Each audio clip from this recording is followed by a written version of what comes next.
of a season. So speaking of, by the way, the next topic is Ja Morant. Remember him? I'm stoked to get to see him play again. He does return. He only had the 9 games last season. They went 27-55, which was good enough for 13th in the West. Lou, what does this do? Contender.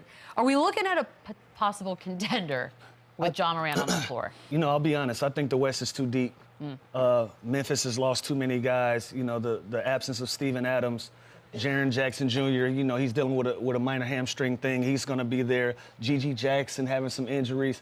They got a lot of things that's going on behind the scenes that's going to hamper their opportunity to be top contenders in the West. However, individually, Ja Morant is going to do everything he can this season to put his name back with the rest of these young guards and these young all-stars and superstars that are running the league right now. He's going to put everybody on notice that he's one of them. You know, he's having a killer preseason. He's making sure everybody understands, listen, I'm still one of the top players in this league. Not only that, but one of the top shooting guard and point guards in this league. But collectively, I don't think they got enough to be a contender in the West. And you don't think Ja Morant is sitting here thinking about all this love? Jalen Brunson's getting Tyrese Maxey, all these guards, kind of this new realm of guards they're all blowing up. They're getting recognition. They're getting, Jamal Murray. They're getting so much more recognition. And it's never been about production for Ja Morant. When he is on the court, he is must-watch, must-see TV. So it's never been about that. It's can he behave and how he carries himself off the court? Can he have himself be available for this team? Because when he's available, the Memphis Grizzlies are very, very good. They're tough. I love the addition of Marcus Smart. Jaren Jackson can stay healthy. Gigi.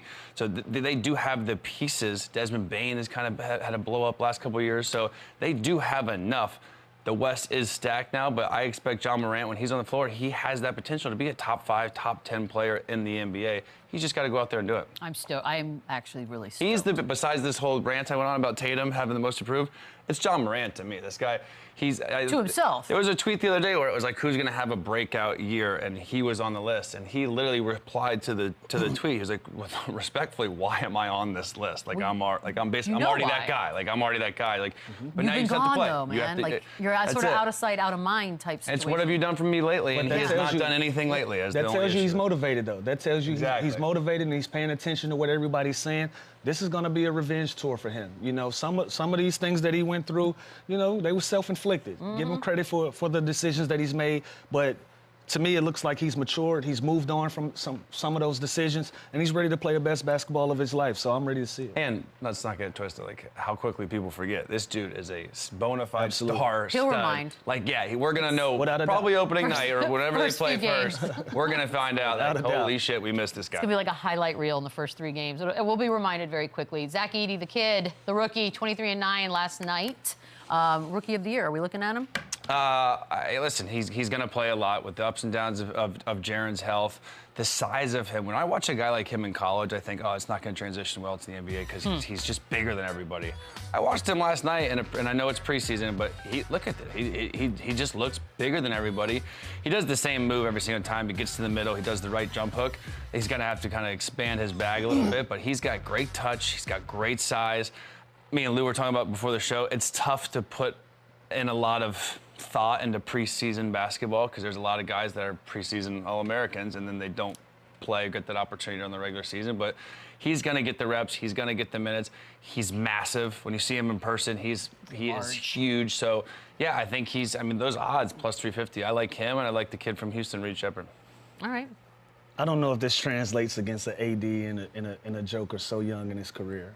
You know, those are going to be the guys he's going to compete against, not against the second-round picks and the G League guys that he's competing against in the preseason. I'm not saying that he won't be a favorite to win Rookie of the Year. It's just going to be different when that opening night opens up and he got to play against the real deal all-stars of this league. I think it translates different. He'll have his welcome to the league moment. And then we'll see. The good thing for him is he's pretty much the only center on the roster besides Jaren. Brandon Clark, like they don't have a lot of depth at that position, so he's going to get the minutes. And I do think the fact that he's built different, like he's not coming in sort of a skinny guy who has to put weight on. I'm just worried about the foot speed. I'm looking at this. It's taking him a while to get in this bag. So I'm sure they're going to work with him. They're going to try to speed those moves up. They're going to try to make him more efficient around the rim. He's not going to have the time to back guys down and do all of this. By that time, you got small guards that's going to be digging down, and you got guys that's strong enough that's going to be able to hold him up. We'll see if what he's been able to do in the preseason translates. And you know, it's on the flip side, he's going to have Desmond Bane, Marcus Smart, Ja Morant on the court with him. So it's not like he's going to be the focal point for the defense to stop either. So it's not like he's going to get double teamed. He's going to have his matchups, but you're right. He's going to be going up against bona fide NBA players, not preseason kids that just got drafted that are trying to make a name for themselves. We talked a little bit yesterday about CP3 being a Spur.